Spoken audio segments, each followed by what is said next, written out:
Disney Villainous, a strategic tabletop game released in 2018, saw its core game get reworked and re-released in 2023 with some significant changes, but many of these said changes aren't obvious at first glance. So today, I'll be outlining all changes made between The Worst Takes It All and Introduction to Evil. While Disney Villainous is an asymmetric game, Introduction to Evil made a few changes to the core rules of the game, which affect every character. Firstly, the game is now capped at a maximum 4 players, as opposed to 6. Players now receive 2 power regardless of the order of play. Players now start on their portrait, giving them full freedom where they move on their first turn. And finally, the Fate token, which aimed to restrict larger groups ganging up and targeting a single player with Fate actions, has been discontinued for Introduction to Evil given the lower maximum player count. Perhaps the most obvious change is that Aladdin's Jafar and Alice in Wonderland's Queen of Hearts are not included in Introduction to Evil. As far as I'm aware, there is no official reason why this was done, but it could be to adhere to the new max player count, or because both relied heavily on activate actions, which are completely absent in Introduction to Evil. This is a shame because I really love playing as Jafar, and besides Ursula, I believe that he deserved some tweaks the most, but oh well. Given that Ursula by far received the most changes, we'll start with her. Looking at her realm, we can see several changes made. Firstly, the activate action at Ursula's lair has been replaced by a fate action, which was previously at the palace but has been replaced by a player card action. Ursula, as a result, no longer has an activate action. Ursula's objective has also been tweaked. She now no longer has to wait until the start of her turn to win, and instead will instantly win when the trident and the crown are at her lair. The palace is no longer a locked location. Moving on to Ursula's deck, all of her binding contracts have been completely reworked. Previously, binding contracts were attached to heroes, which then had to be moved to the stipulated location where they would instantly be vanquished and discarded. In Introduction to Evil, binding contracts provide the specified location with a vanquish action, where a single hero can be vanquished using one or both of Ursula's allies. The Trident no longer summons King Trident, meaning Ursula does not have to defeat the king to win the game. Instead, the Trident must be played to the shore, removing the player's freedom to put King Trident where they want. The same goes for the Crown, which is now 2 power cheaper, but must be played to the palace, and it no longer grants Ursula the ability to manipulate her fate deck. The Cauldron has arguably received a huge buff, no longer requiring an activate action, and its use instead stipulates Ursula being at the Cauldron's location. The card's utility has also changed, granting the ability to obtain whatever ally or binding contract Ursula desires from both her deck or discard pile. Whereas before, the Cauldron would only grant 2 power per binding contract in play, for a maximum of 8 power in the unlikely event all 4 were in play. Ursula's 2 allies, Flotsam and Jetsam, have also been changed now that Ursula has access to vanquish actions. Rather than having an activate ability that allows the pair to move heroes to adjacent unlocked locations, the pair are now just used as normal allies for vanquishing, but they are never discarded as a result of a vanquish action. Given the removal of lock tokens in Introduction to Evil, Change Form expectantly saw a complete overhaul. Rather than give Ursula control over the lock token's location, it instead permits Ursula a great deal of control over her fate deck. While the utility of Grow Giant is identical, a rewording was done to accommodate the lack of locked locations in Introduction to Evil. Poor Unfortunate Souls is now completely different. In Worst Takes It All, the card gives an opportunity to fulfill multiple binding contracts at once, whereas the rework now costs more, but allows a hero to be defeated without allies or a contract, and also allows you to move an item, most likely the crown or trident, towards Ursula's lair. Previously, Whirlpool allowed Ursula the ability to cheaply move a hero anywhere she wanted. The reworked version instead provides the chance to search through the deck and manipulate her hand during her turn. The rework does cost an extra power though.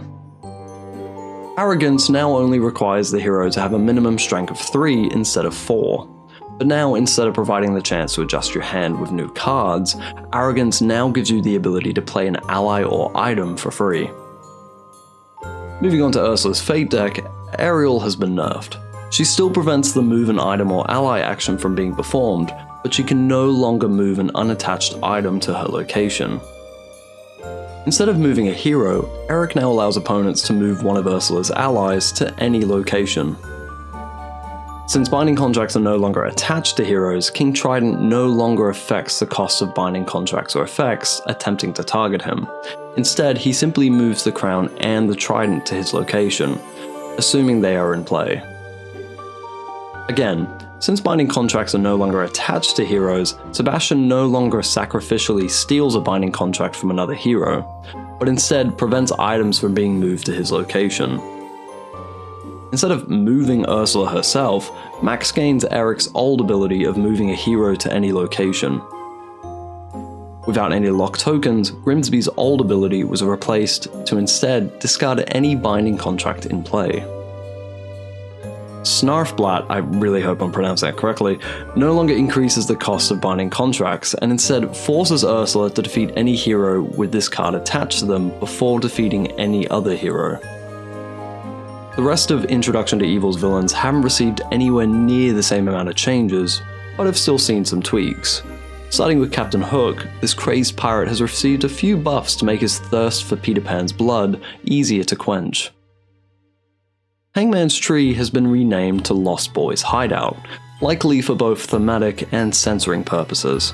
Additionally, the location is no longer locked. Moving on to Hook's deck, Neverland Map has been rewritten to correctly spell Neverland. The card's ability has also completely changed.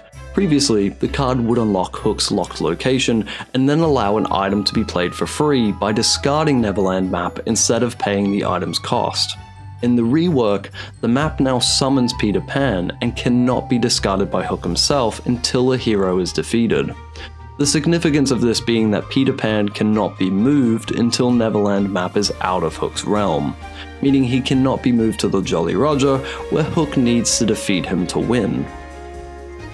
Hook's condition cards maintain their utility, but Cunning now only requires the played ally to have a minimum strength of 3 as opposed to 4, and in the case of Obsession, the defeated hero only requires a minimum strength of 3 as opposed to 4. Moving on to Hook's Fate deck, Peter Pan is no longer forcefully played when revealed, but he is still required to be played to Hangman's Tree / Lost Boys Hideout. The new stipulation, however, is the aforementioned rule of Peter Pan being unmovable until Neverland Map is discarded from Hook's realm. Tinkerbell's utility is the exact same, with the only difference being that now the player has no choice but to discard one ally from Tinkerbell's location, as opposed to weirdly giving the player the option. Maleficent has seen a few nerfs to prevent her chaotic curses from dominating the game. Her objective, however, is overall easier, but she too can instantly win once she has a curse at each location, as opposed to having to wait until next turn and give opponents a chance to fate her. For all of Maleficent's curses, the cards are identical, with the exception that Introduction to Evil has added the stipulation that curses can only be played to locations where Maleficent has an ally. Raven's utility is identical, but now the rascal costs an extra power and prevents curses from being played to its location, making him ineligible to fulfill the new curse stipulation. Malice is now easier to trigger, for the hero only requires a minimum strength of 3 as opposed to 4. Merryweather has received a buff. Now she not only prevents curses from being played to her location, but they can also no longer be moved to her location. The Sword of Truth still increases the cost of playing a curse to its location by 2 power, but now it no longer provides the hero it's attached to with +2 strength. And finally, the money-hungry Prince John has also received some nerfs to ensure he doesn't just see dollar signs all game. For starters, while Prince John no longer has to wait until the start of his turn to win, he does now require Robin Hood to be in jail in addition to having 20 power. An objective that is far more interesting and thematic. Imprison has been tweaked to prevent the card being used against Robin Hood, so there isn't a cakewalk to achieve his new objective. While Set a Trap still allows an ally to be moved to any location, it no longer allows you to perform a Vanquish action. Instead, the card allows you to reveal 4 Fate cards and play a hero, making the hunt for Robin Hood more achievable.